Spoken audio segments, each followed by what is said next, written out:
Welcome to the Copilot Show, where I interview Microsoft staff innovating with AI. I hope you will find this podcast educational and inspire you to do more with this great technology. Now, let's get on with the show. Welcome back to the Copilot Show. Today's guest is from Quebec, Canada. He is a senior AI workforce engineer at Microsoft. Samuel, great to have you on the show. Thanks for having me, Mark. Very happy to be here today. I'm excited to have a fellow podcaster on the show, and I want to drill into understanding your podcast and what you do on it. But before we go there, I always like to start with food, family, and fun. What do they mean to you? Yeah, so, okay, let's talk about food. I'm from Quebec, and we have our national recipe, which is called poutine. You might have heard about it, which is basically French fries and brown sauce and squeaky cheese. I don't eat it so often. It's not very healthy, but it's very, very good. Very tasty, I bet. Yeah, it is. Actually, I traveled to the Netherlands last year, and I bring all the different ingredients hosted by some people there, and I bring all the ingredients with me so they can taste the poutine as well. Nice. As for a family, so I'm proud father of two kids. My son is 11 years old, Nathan, and my daughter is 8 years old, Melody. I'm married. I've been with my wife for 16 years, so very happy and lucky to have a very loving family. And for fun, I do a lot of things. But right now, I'm into skiing because it's winter here in Quebec. During summer, I'm more into mountain biking. I was a climber. I had a pretty bad accident 3 years ago, so I just stopped and I told my wife because she didn't want me to go back on the wall again. I ripped my foot totally. And I told her, that's okay. I will do something a bit less dangerous. So I've been into mountain bike. So when you say back on the wall, are you talking about indoor rock climbing or are you talking about cliff face? So I was doing both, but when I fall, it was indoor. I was using an auto insurer. Basically, I was misclipped. That's what we thought. And I just fall from the top of the wall, 30 feet. Wow. Yeah. I don't know if you saw the guy at Yosemite earlier this year. Yosemite, that's a national park in the US. And he was almost at the top and climbing alone, unattached, and fell. He didn't survive. Yeah, like one of the famous type of wall climbers out there. And a guy way back was videoing, it's on YouTube because he used to video the wall all the time to watch the climbers. And he was not a climber himself. And then he saw the guy and he just, he filmed the whole drop. And just. Oh, that's terrible. Tragic. Yeah, it's called solo climbing. I've been following the field for some time, but honestly, I will never do it. And it's something else. Just doing Yosemite, it's called El Capitan, so the biggest wall on Yosemite. Yeah. Just doing this wall with ropes is just crazy. So I just don't imagine without being attached at all. I mean, the guy that filmed it, he just was bawling his eyes out type thing, because he knew who the climber was. Famous. It's quite tragic. Horrible thing to happen. For me, I'm not a heights person, so not my game at all. You need to love strong emotions. Yeah. Hey, so tell me what's top of mind for you right now. You're deep in the AI space with Microsoft. What does it mean for you, and what's got your kind of day job involved? So I'm a solution engineer, which honestly, that's a fancy title to say I'm a pre-sales. I'm also part of what we call ACE, so Advanced Cloud Expert, where I will be pulled in bigger deal, more critical deals around America. It's kind of like of GBB, if you heard of GBB. I'm part of the 100%. mid segment. Are you in the cross solutions team? No, I'm not actually. ACE is very new. It's part of the mid segment. So I'm part of the mid segment. There's SME and C, which I'm part of, and there's enterprise for biggest customer. Gotcha. And ACE is kind of the equivalent of GBB, but on the mid market. I didn't know that because all my work in the last 2 years have been with GBB's ATS and ATUs, and they have been more on that enterprise scale. And I didn't know there was another naming convention for the SMC space of a GBB equivalent. Yeah, it's new to this year, actually. So SME and C didn't have GBB because it's attached to enterprise customers. Yeah. So they decided to start this program. So we'll have the equivalent. So it's still new, very fun, very interesting. I'm learning a lot because we're working alongside GBBs and product team. So it's very interesting. The goal is being level 400, so being very deep technical about our product. Personally, I'm really specialized in Copilot and Copilot Studio. Even if I'm part of AI workforce, which encompasses everything M365, like my strong suit is very like Copilot Studio and Copilot. So when you say level 400 in Copilot, almost in my mind an oxymoron, but are you talking about like when you engage with customers, are you talking like taking very much a security lens? So you're going to talk about purview and Entra and, DLP, etc., and the policy side and control of data? Or is it more broader than that when you think of enterprise rollout of Copilot? It's more broader. It's the, broader deployment, but it's also adoption, training, education, because I found that the biggest blocker right now to adoption is education. People just don't know what they don't know, most people don't know how to prompt properly yet. And the thing is, people are used to using tools like ChatGPT and Gemini to ask like mundane questions, which doesn't require a lot of prompting, right? Doesn't require a lot of context, but people need to understand how to use tools like Copilot. So a big part of my job is being an educator. I'm doing a lot of speaking engagement in different events around Canada, mostly Toronto and Montreal. Yeah. But yeah, that's part of my role. So yes, I have those conversations around governance and security. Like Purview is more on the security side. We have specialists for Purview. It's like a beast in itself. Totally. I understand it, but I'm not a Purview expert. So, and with Agent 365 that we just announced, it's changed the discussion again totally. Yeah. It's going so fast. Honestly, I was jokingly saying last week, like I was level 400 and then Ignite happened and now I'm like level 100. That's funny. Yeah. It just shows, the speed of change. But I sometimes find with being in it, it's not changing quick enough for me, particularly the agents landscape. I noticed that you did a podcast recently on frontier firms. Yeah. And, Microsoft put a white paper out about frontier firms.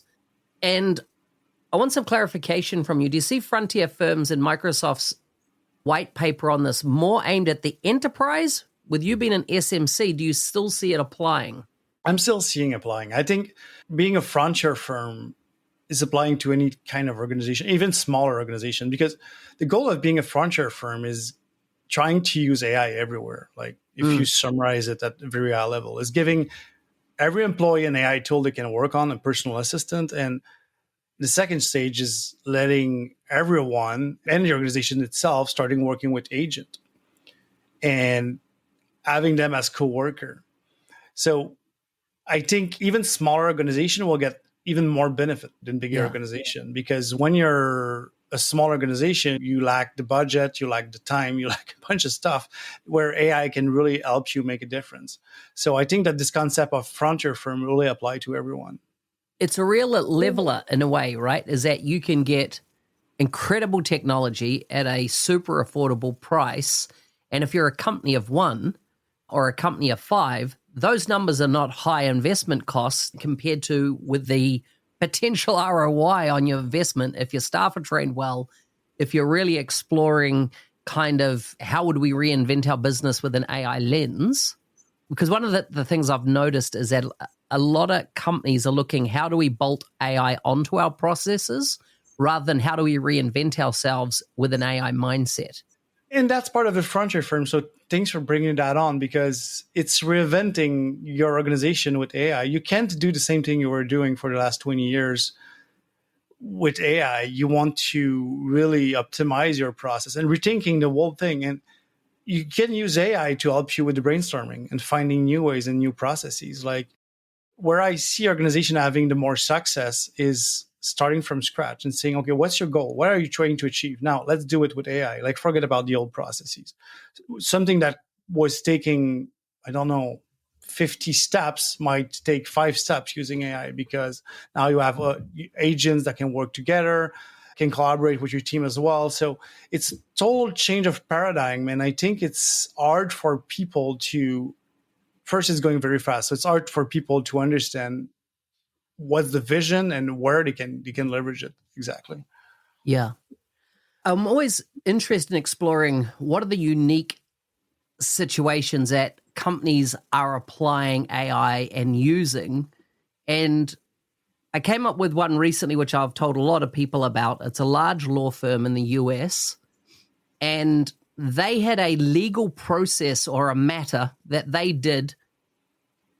It was bread and butter business to them. It was in the business arena, and it cost around $25,000 a time for them to bill their staff out to do this piece of work. It was, not too much creativity was needed. It was a standard thing that they did for businesses all over the US. $25,000 was taking around 40 hours of labor to do it. They were able to reduce the labor down to about a quarter and produce the same quality output as what 40 hours was taking. And so you can imagine in law firms, right? They don't want to drop their billing. They don't want to drop their rate. But do you know what they did? They halved the price of the billings. So they halved the cost of that in market. So brought it down to around $12,500 that they charged. But the same consultant could do 4 of them in the same time that they used to do 1. Oh, that's brilliant. Yeah. Now, see, the customer wins. They get it half the price, same quality. The company wins because they're doing 4 times what was taking them 1. So they're well beyond, the return with the amount of money. And I'm just like, man, that's a great example of everybody winning in the AI process. The customer, the company, the individual. It's a great example. Have you got any stories like that, like where companies are going, particularly with Copilot, going way beyond Microsoft Teams and summarization, and then perhaps using the web interface? And of course, Researcher is just a champion application in its own right and what you can do. And are you seeing companies that are really starting to push the envelope or really have people that are massively moving the dial on what they can achieve with the tool set? Yeah, and honestly, that's something I run a lot, what we call a promptathon in Canada right now, so for people not knowing what a promptathon is like a full day event when we're gathering different customers from different organizations, and we teach the basic, like how to prompt properly, an art of the possible session, like what can the tool do, and then we let people work in team and try to solve a business challenge they might have or a business scenario using the tool. So it can be like M365 Copilot chat. It can be researcher, analyst, like the new workflow agent. And I'm seeing so many people coming with such inventive way of solving a bunch of issues. It can go from, HR to marketing to legal so I think that the user, the people doing the processes are the one that are the best to find innovative way of using the tools. Now, where I've seen the biggest change is with agent, honestly, compared to, so I've heard super cool use cases where either organization were empowering their users with agent. I'll give you an example in customer service where the organization I worked with were hired people all around the world, and English is not their first language. Yeah. So there was kind of a challenge in communication with their customer. Now they built an agent connected on the knowledge base, and it's crafting the email for them. So it's not replacing them at all. I'm empowering them. Or I have this other organization that was spending, I think it was 50 hours a week only going in the ERP to change. So they assemble products that depends on different parts that come from different vendors. And as soon as one vendor has changed the date of the delivery, it will affect the whole chain. And every time they add one of those changes, which happens like literally every day, they had to go in the ERP and change everything manually. It was taking hours. And then they just created an agent where you will give the order number, you will change the date, and we'll do it in cascade, like automatically for you. So that's a super simple use case that's saving tremendous hours of work. I'll add to that it's hours that you save that people don't necessarily want to do. I mean, I don't think nobody is passionate about dating ERP. I used to do a lot of work with SAP when I was at IBM, and that use case was a massive one where to get into SAP to do that one little thing was just a time suck, and nobody loved doing it. And so in Microsoft Teams, to be able to put an agent in there that would allow that reach back and do the update, even to older asset management systems where we did this as well, which massive click, click, click, click, through a old application and being able to front end it with an agent. Yeah, absolutely phenomenal. When you're dealing with tech people, in their tech careers. And I see particularly, you'll be familiar with low code, Power Platform, Dynamics. They're all low code tooling. And there's been a lot of consultants in that space.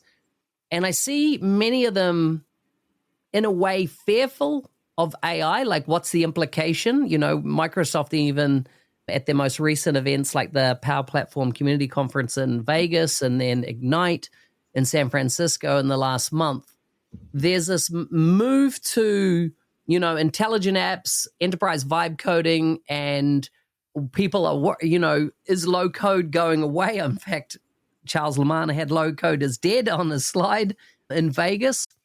How do tech pros get up to speed in an AI-driven world from your perspective?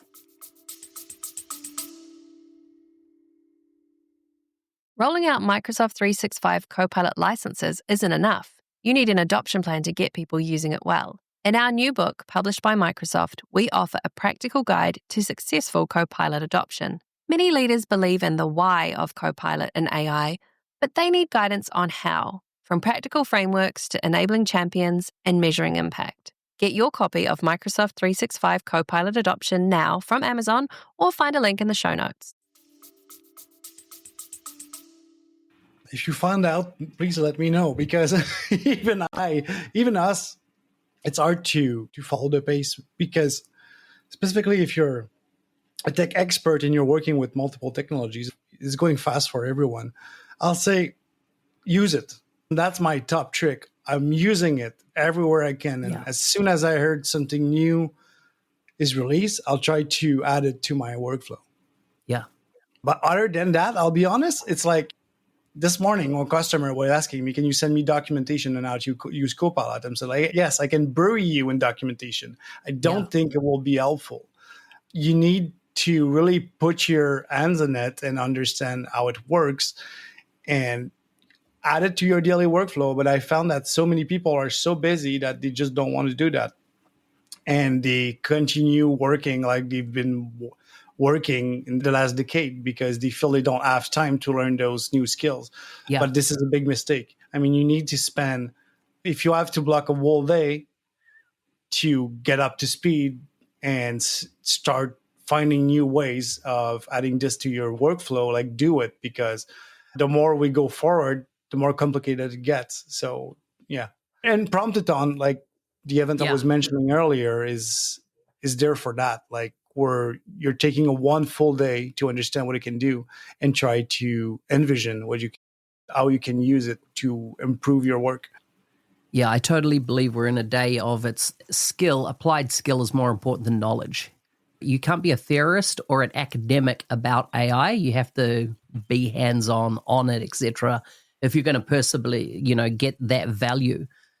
In the work that you're doing in adoption in organizations, what do you see is probably the key contributors to Copilot sticking and like getting that from knowing to doing?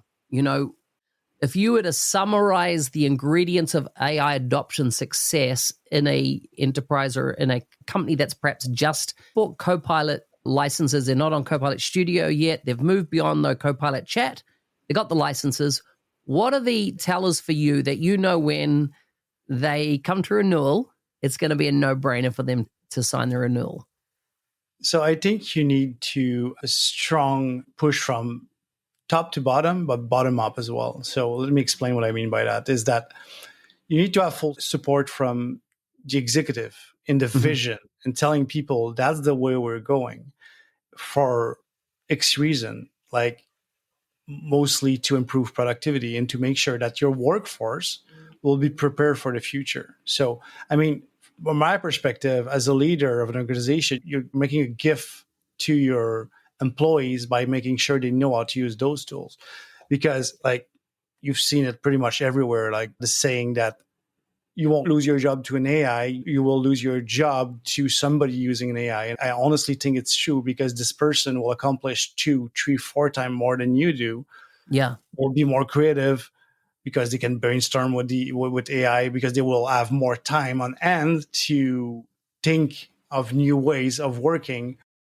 And as a leader, I think you need to set up the vision and make it clear and, assess if your people are using AI the proper way. There's different tools for you to see what's the usage, how people are using it. So that's first. Second thing is bottom up. You want to find your champion in your organization. You want to find who are the enthusiasts that will share the good news with the other people in the organization. At Microsoft, we call it Copilot Champ. So It's basically a group of people from different part of the organization, from legal, from marketing, from sales, that regroup monthly and will share best practices, will share how to use it in their daily work, will craft new prompts that will be shared with the organization. So it's really evangelists inside of the organization that will make sure that everybody knows what's out there and share their passion. I like that. I want to spitball two ideas with you. One is around Power Automate, and the other one is around Copilot Studio. My feeling, and I could totally be wrong, is that I feel that Copilot Studio is kind of like an interim solution. It's a bridging tool that ultimately won't be needed. In other words, we should be able to take, if you take Satya's the UI for AI, which I think a lot of people don't understand how powerful that concept is. In other words, that you can have a single UI. Now, it might be accessible in Teams, it might be accessible in, applications you use, or it might be accessible in the web interface. But that it doesn't care where your data lies inside your organization. A single UI could allow you to access the resources, etc. And therefore, why I think Power Automate, let's say we need to engineer something new or create agents, etc. I feel there will be the potential in the future to prompt that from that interface into Azure AI Foundry and build any level of sophistication without the need for me to point to the data sources that I'm going to use, like manually click through. Do I have the right DLP policies in place? Why can't I just speak it all into reality, right? That's why I wonder, is Copilot Studio a bridging tool for now that, of course, came from Power Virtual Agents, was a bridging tool. Yeah. And it's a bridging tool to take almost low-code folks or analysts into the world of building solutions. And then the other one is Power Automate. Massively powerful tool. But why do we need a Power Automate interface in the next 3 years? The tool would still be there, but I don't see the necessary need for us to look at how the flow is working, etc. Could we not just, as in the AI potentially will be just smart enough to go, hey, I do need a flow here. I need a synchronous or an asynchronous flow. I'm going to need to connect to these. I'm going to create these triggers. I need these APIs. And the agent that we work with will potentially be able to stitch all that glorious stuff together and build solutions. Yeah, we're not there yet. Copilot Studio is built on the Power Platform. So it adds all the layer for governance, for security, with the connector, etc. Totally. I don't see... That's a good question, and I need to think about my answer. But at the state of the technology right now, I don't see, other than simple workflow. We've just released the workflow agent for M365 Copilot. Honestly, it's very impressive. But it worked with a specific set of connectors. As soon as it started becoming very complex, you'll still need to, run some JSON in your Power Automate, run some loops, etc. And I don't think we're there yet in letting an AI build all those flows. Totally. It will come at some point. And I can't wait to be there, but we're not there yet. I think we have this disconnect right now between the vision and what's really feasible. And I'm trying to be really transparent with my customers. Well, when you're going to a conference like Ignite, our marketing team does a super great job at showcasing it like it's plug and play, which is true in some use case. But let's be honest, most use cases still require a lot of work. It needs to have clean data. It needs to think the whole flow clearly, because there's always this human factor. AI is good at creating exactly what we ask it for. It's good at help us brainstorm. But at the end, there's always the human factor that will try to go in a way that I haven't thought about, but that a human will probably think that, oh, my user will try that. I built a super complicated agent for my Promptathon to help people envision which business use case they can try to solve. Yeah. And I'm pretty advanced, and it took me 40-something hours to build this agent, and I was using a lot of topic. Honestly, it was not generative orchestration at all. Yeah. Because it didn't fit the bill. So for that reason, I don't think in the next year, at least, And in 3 years, it's going too fast for me to tell you in 3 years it will look. 100%. But for now, I don't see it happening. That might change very fast, though. You mentioned use cases there and uncovering use cases. A new company, how do you get as quickly as possible to the use case that is going to create impact? And, if we use like the 3 elements, from design thinking that have been around for some time, is it feasible? In other words, can we finance this? Is it technically viable? Like, can the technology do it? And is it going to impact people, that people want it? And if we look at those 3 elements, how do you, as quickly as possible, when you go into a new company, scratch around almost to find that use case that is going to create the emotional particular buy-in? Because generally it's always technically feasible and financially viable, but it's the one that emotionally gets the hearts of people to go, you know what? This, like all of a sudden, and this is why I do like Ignite and things like what marketing do, because they open people's minds to the art of the possible. And they can start going, if they can do that, imagine what we could do. And maybe the tech's not there yet, but it's setting a vision or a hope of where people can go. And I think that's inspiring and does by nature create the future. As I say, going to a new company, how do you get to that value use case that's unique to that company? Let your people envision it. Like, I'll go back again to Promptathon or Hackathon agent in a day. Let your people who's on the field tell you what's the best use case. Because yes, there's the ROI side of it, but there's also, people knows what are their weaknesses. Yeah. People knows what are the bottleneck in their processes. Yes. And where I've seen the most successful use cases is when people, like when organization, again, from top to bottom, are sharing the vision and let their people do the work and come up with those use cases. I can tell you something. People are very proud of finding new ways of using AI. I never seen myself as a creative person, honestly. I don't play any instrument. I'm not I don't do painting or drawing, that kind of stuff. But I found myself being very creative when it comes to using AI. And I know there's a lot of people out there like that. Yeah. So I'll say, let your people come up with the use cases, because we've said it earlier. You don't want to do what you've been doing for the last decade. You want to find new ways. Yeah. And if you're trying again to apply this new technology, which is very different from everything we've known so far, to an old problem, you'll end up in the same place. If you let your people being creative and find ways to improve their own process, I can tell you'll be amazed.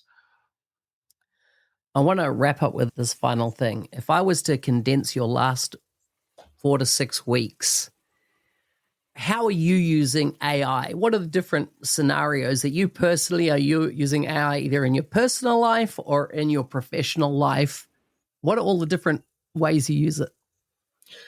So I think my number one tip when I'm using pretty half the time is asking the AI to ask me the questions to come up with the idea. And I realize most people don't do that. So for instance, if I'm building a presentation and I need to start from scratch, I'll give a bit of context. I'll tell Copilot, hey, Copilot, I'm doing a talk on, prompting best practices.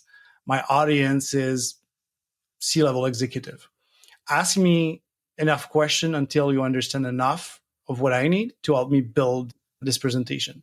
Then it will come up with, 10, 15 questions. And it's a very good question. It really forced me to think of things I didn't even thought about it. So it's kind of a brainstorming with the AI. And then what it does, it will build a structure for me. And then the magic happens is like, honestly, it's 100% of the time I'm amazed by the result. So instead of going the other way around and trying to think of everything I should tell Copilot so it generates something meaningful, I do the other way around. I say, like, what do you need to know? And I'm amazed. I built an architecture document, which was previously taking me a week in less than a day using this method. Yeah. I was just letting Copilot ask me question and then it was filling the gap. Second thing, using voice. It's very powerful. It's very powerful. And it was very hard for me to get that to make it the daily habit of using voice. It's so counterintuitive because I've been learning on typing for Yes. Almost since I was a kid. So it's very powerful to just brainstorm while you're transiting. Obviously, if you're in the metro and the subway, it might sound a bit weird, but if you're driving in your car, I'm often listening to podcasts. Now I don't know something, I put it in voice mode. I'm asking a question. That's how I'm ramping up on some concept around AI very quickly. So using voice mode is very, very powerful. Sometimes I'm just using it like as a note taker. I'm just talking to it. It will save it in my conversation history. And then that's the way I'm taking notes. That last one is the one I haven't done. I've done it in the car, definitely use it heaps. If I know I'm going on a trip and particularly got no passengers, my family's not with me, I will just explore a whole new topic with voice, backwards and forwards, talking to it. It's amazing. It is. And I can learn so much just while cruising along. And, because obviously it gives its feedback and that riffs a new idea for me. But I love that note-taking idea right there that you just had, is using it as a way to take down your notes so you can follow up on them. That's very cool. Sometimes I'm practicing some of my presentation with Copilot. Yeah, so I'm just delivering it and then I ask for feedback. So yeah. I love it. Samuel, thank you so much for coming on the show. Before you go, how can people, one, listen to your podcast, and how can they reach out to you if they want to? Yeah, sure. So everything is available on my website, samuelboulanger.com. You'll have to put it in the show note because we'll put it in the show notes. French, But the podcast is available on Spotify, Apple, and YouTube, obviously. So the main channel is YouTube, and it's called Mastering AI with the Experts. I'm mainly hosting Microsoft employees and partners to talk about anything AI related. I have very interesting people coming on the podcast. I feel very lucky to have access to their knowledge. Hey, thanks for listening. I'm your host, Mark Smith, otherwise known as the NZ365 guy. Is there a guest you would like to see on the show from Microsoft? Please message me on LinkedIn and I'll see what I can do. Final question for you. How will you create with Copilot today? Ka kite.